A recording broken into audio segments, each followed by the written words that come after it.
কোনো হাতুড়ির প্রয়োজন হয় না, শুধু মুখের কয়েকটি অবহেলিত ভাষাই যথেষ্ট। পৃথিবীতে সবচেয়ে আপন হলো মা। কেউ যদি অবহেলা করে, দোষ তার নয়, দোষ নিজের। কারণ তুমি তার কাছ থেকে বেশি আশা করে ফেলেছ। যদি তুমি গরিব হও, তোমার নিজের আত্মীয়রাও তোমায় দেখে এড়িয়ে যাবে। আর যদি তুমি ধনী হও, তাহলে তোমার দূর সম্পর্কের আত্মীয়রাও রোজ দুবেলা করে তোমার খোঁজ নেবে।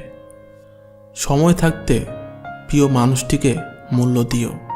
হারিয়ে গেলে কেঁদে কী লাভ?